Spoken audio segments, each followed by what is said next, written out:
Olá, eu sou o Maurício Lopes e este é mais um capítulo da série de vídeos informativos sobre os planos FEAS. Nesse vídeo de hoje, teremos um convidado especial que nos trará de uma forma didática conhecimentos e informações sobre a estrutura de planos de saúde do Economus e do mercado. Nosso convidado especial é o Sr. Hélio Maza, diretor-presidente da Salutis Consultoria, uma empresa com mais de 20 anos de atuação no segmento de saúde suplementar, que presta serviços de consultoria atuarial para os planos do Economus e também assessorou o Instituto na formulação do novo plano, o Economus Futuro. Maza, seja bem-vindo, muito obrigado por aceitar o nosso convite. É um prazer tê-lo conosco nesse processo de comunicação com os beneficiários do Economus. Seguindo nossa pauta, Maza, considerando sua experiência no segmento, fala um pouco para nós sobre planos de saúde com estrutura de custeio similar aos planos FEAS. Por que esse tipo de plano encontra dificuldade de sustentação econômico-financeira ao longo do tempo? Boa tarde a todos. Vamos ver se a gente consegue ajudar nesse processo de transição tão importante para a continuidade do programa de saúde do Economus, voltados aos beneficiários ligados ao FEAS. Veja só, Maurício, os planos como o FEAS, existem vários no mercado que ainda insistem num modelo parecido, outros já passaram por um processo de transformação há bastante tempo, e não é nenhuma novidade para a gente essa mudança pela qual o público ligado ao Economus está passando agora. O FEAS ele tem uma característica por estar ligado a uma operadora de autogestão, que é a finalidade social ter um âmbito muito forte, tá certo?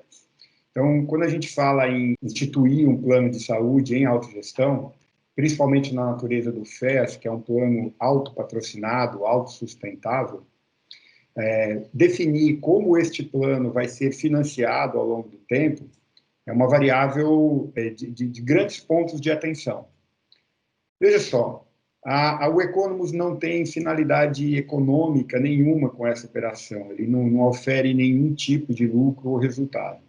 Ou seja, todos os recursos que são agaranhados com o plano de saúde, eles são vertidos exclusivamente para financiar o plano de saúde, especialmente no que a maior parte dos recursos são utilizados na parte assistencial e uma pequena parcela usado para as despesas administrativas normais para você fazer o plano funcionar. O modelo de custeio do FEAS, ele é um modelo que foi muito usado, foi precursor em praticamente todas as autogestões do Brasil, que é um modelo de socialização em renda, certo? Então, você paga um percentual do seu salário para você agaranhar um recurso coletivo e financiar uma assistência coletiva. O que acontece é que esses modelos baseados em salários, criados desde muito tempo, eles estacionaram em relação ao processo de transformação da saúde suplementar brasileira. Em vários aspectos. A estrutura de renda das pessoas mudaram muito ao longo dos anos, como também a necessidade de gastos com saúde também mudaram absurdamente ao longo dos últimos anos. Falando especialmente dos gastos em saúde, os gastos subiram muito porque o público, de uma forma geral, envelheceu e existe uma correlação positiva muito forte entre idade e os gastos com saúde, tá certo? Como também os avanços de tecnologia e medicina cresceram muito. Hoje a gente consegue estender a condição de saúde, recuperar a condição de saúde das pessoas de uma maneira muito, muito mais ampla do que se conseguia 10 anos atrás, mas a um custo financeiro galopante. Então, todos esses avanços em saúde, eles implicaram em gastos com saúde cada vez maiores. As conquistas são inegáveis, mas os valores necessários para financiar essas conquistas em saúde ficaram muito grandes. E veja só, se você tem um modelo baseado em renda, a renda das pessoas ela segue uma diretiva de crescimento, tá certo? quando a gente fala especificamente do FES, por exemplo, que é um plano para aposentados, a renda cresce exclusivamente pelo reajuste do benefício, que segue um índice inflacionário, de inflação geral do país, um INPC, um IPCA, depende de cada programa de previdência, tá certo? Mas é uma renda que segue um driver econômico desse, de inflação econômica geral do país. O que o pessoal chama de inflação saúde, por assim dizer, né, um rótulo que o pessoal dá para esse processo de elevação dos custos em saúde, porque não é necessariamente uma elevação por preço, tem outras coisas.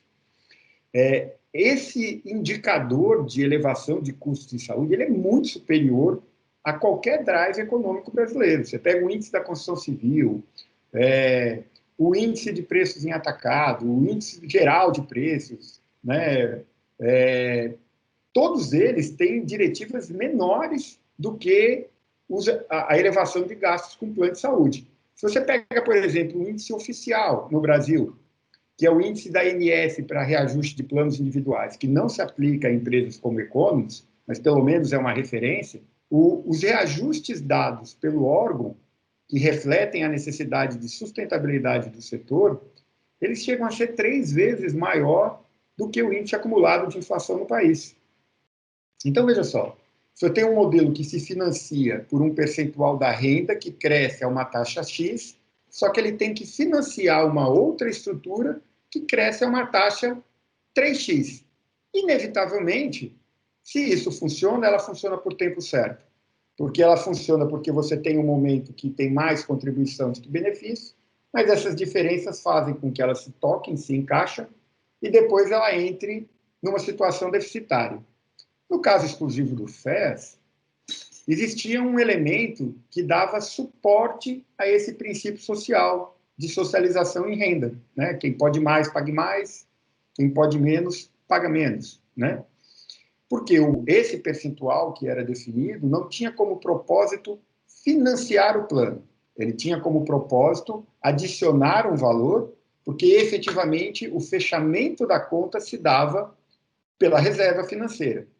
Essa reserva financeira, que é o fundo FES, se você estuda o desenrolar desse fundo ao longo do tempo, nós tínhamos uma reserva muito grande, com taxas de juros expressivas e padrões de utilizações menores. O que acontece? Ao longo do tempo, o custo foi subindo, coincidentemente, ao longo dos últimos anos, das últimas décadas, a taxa de juros foi caindo, de forma que os ganhos reais que se tinha sobre essas aplicações financeiras passaram a ser consumidas e parte do principal do fundo também passou a ser consumido, e essa combinação de taxas menores, saques maiores, consumo do principal diminuindo a base, a alavanca financeira para o próximo mês, fez com que o fundo fosse sendo consumido numa velocidade cada vez mais alta e chegando ao processo que foi desenhado de extinção, como está mais ou menos acontecendo ao longo deste ano,